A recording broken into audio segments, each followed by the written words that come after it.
Assalamualaikum warahmatullahi wabarakatuh. Perkenalkan, nama saya Adelia Safitri dari Program Studi Ilmu Pemerintahan Semester 5 Kelas A. Pada kesempatan kali ini, saya akan mempresentasikan materi terkait Hukum Administrasi Negara untuk memenuhi tugas mata kuliah Hukum Administrasi Negara. Pengertian Hukum Administrasi Negara. Hukum administrasi negara merupakan cabang ilmu hukum yang sangat penting dalam sistem hukum suatu negara termasuk Indonesia.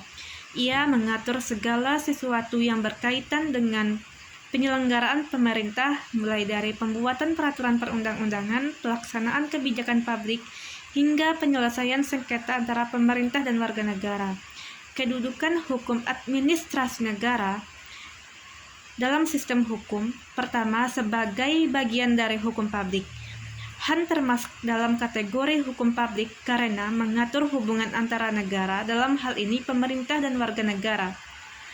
Hal ini berbeda dengan hukum privat yang mengatur hubungan antar warga negara.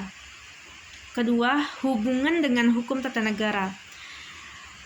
HAN dan hukum tata negara seringkali dianggap saling melengkapi. Jika hukum tata negara mengatur dasar-dasar penyelenggaraan negara, maka HAN mengatur pelaksanaan sehari-hari dasar-dasar tersebut. Ketiga, hubungan dengan cabang hukum lainnya. HAN juga memiliki keterkaitan dengan cabang hukum lainnya seperti hukum pidana, hukum perdata, dan hukum internasional. Misalnya dalam kasus korupsi, HAN akan mengatur prosedur pemeriksaan dan peradilannya, sementara hukum pidana mengatur sanksi pidana yang akan diberikan. Selanjutnya masuk pada prinsip-prinsip hukum administrasi negara. Prinsip-prinsip hukum administrasi negara adalah landasan utama yang membentuk kerangka kerja hukum dalam pengaturan pemerintahan.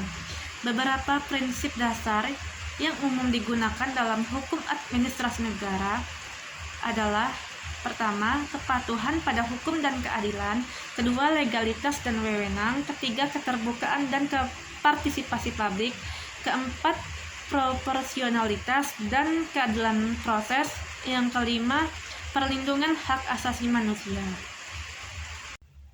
Selanjutnya, masuk pada fungsi hukum administrasi negara. Secara garis besar, HAN memiliki beberapa fungsi utama. Pertama, menjamin kepastian hukum. HAN memberikan kepastian hukum bagi pemerintah dan masyarakat dalam menjalankan aktivitasnya. Dengan adanya aturan yang jelas, maka tindakan pemerintah dapat diprediksi dan masyarakat dapat mengetahui hak dan kewajibannya. Kedua, menjamin keadilan. HAN bertujuan untuk mewujudkan keadilan dalam penyelenggaraan pemerintahan. Semua pihak yang terlibat dalam suatu tindakan administratif harus diperlakukan secara adil dan tidak diskriminatif. Ketiga, menjamin efisiensi dan efektivitas pemerintah. HAN memberikan pedoman bagi pemerintah dalam menjalankan tugasnya secara efisiensi dan efektif. Dengan adanya aturan yang jelas, maka proses pengambilan keputusan dan pelaksanaan kebijakan dapat dilakukan dengan lebih cepat dan tepat. Yang selanjutnya, melindungi kepentingan umum. HAN bertujuan untuk melindungi kepentingan umum. Kebijakan-kebijakan yang dibuat oleh pemerintah harus berorientasi pada kepentingan masyarakat. Lalu yang terakhir, menjaga keseimbangan antara kepentingan individu dan kepentingan umum. HAN berusaha menyeimbangkan antara kepentingan individu dan kepentingan umum. Meskipun pemerintah memiliki kewenangan untuk mengambil tindakan yang mengikat individu, namun hal tersebut harus dilakukan dengan memperhatikan hak-hak individu.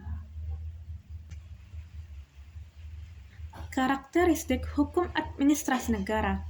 HAN memiliki beberapa karakteristik yang membedakannya dengan cabang hukum lainnya. Pertama, hukum publik. HAN termasuk kategori hukum publik karena mengatur hubungan antara negara. Dalam hal ini, pemerintah dengan warga negaranya. Kedua, dinamis. HAN bersifat dinamis karena selalu menyesuaikan diri dengan perkembangan zaman dan kebutuhan masyarakat. Yang ketiga, heteronom. HAN bersifat heteronom karena sumber hukumnya berasal dari berbagai sumber, baik dari undang-undang, peraturan pemerintah, maupun keputusan pengadilan. Yang keempat, konkret. HAN bersifat konkret karena mengatur tindakan-tindakan administratif yang bersifat konkret dan spesifik. Yang kelima, berorientasi pada kepentingan umum. HAN selalu mengutamakan kepentingan umum dalam setiap pengambilan keputusan. Ruang lingkup hukum administrasi negara.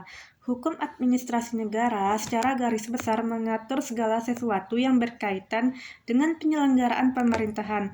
Ruang lingkupnya sangat luas, diantaranya adalah organisasi pemerintahan yang terdiri dari struktur pemerintahan baik pusat maupun daerah, tugas dan wewenang masing-masing lembaga negara, serta hubungan antar lembaga negara. Kedua, tindakan administrasi yang terdiri dari proses pengambilan keputusan oleh pemerintah, pelaksanaan kebijakan pemerintah, dan pengawasan terhadap tindakan pemerintah. Ketiga, hukum perundang-undangan yang terdiri dari pembentukan perundang-undangan oleh pemerintah, hierarki peraturan perundang-undangan, dan tata cara pembuatan dan perubahan peraturan perundang-undangan.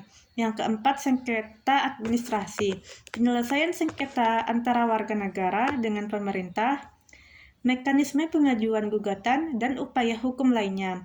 Yang terakhir yaitu terkait sumber daya manusia aparatur negara yang terdiri dari status hukum pegawai negeri, hak dan kewajiban pegawai negeri, dan disiplin pegawai negeri. Contoh kasus hukum administrasi negara. Contoh kasus hukum administrasi negara yang mencakup berbagai situasi di mana tindakan pemerintah dapat ditinjau secara hukum. Salah satunya adalah otoritas yang berwenang di mana penjabat publik melakukan tindakan yang melampaui kewenangan mereka. Seperti dalam kasus Usman Arif Mertopo yang menuntut atas dugaan yang melanggar dalam proses lelang. Kasus lain adalah korupsi yang dilakukan oleh penjabat pemerintah yang menggunakan kebijakan publik untuk keuntungan pribadi dan diatur dalam Undang-Undang Nomor 28 Tahun 1999 tentang penyelenggaraan negara yang bersih dari korupsi. Sengketa administratif juga sering muncul ketika individu merasa dirugikan oleh keputusan pemerintah yang dapat diserahkan oleh ke Pengadilan Tata Usaha Negara. Sekian materi yang dapat saya presentasikan. Kurang dan lebihnya saya mohon maaf. Wabillahi taufiq wal hidayah. Wassalamualaikum warahmatullahi wabarakatuh.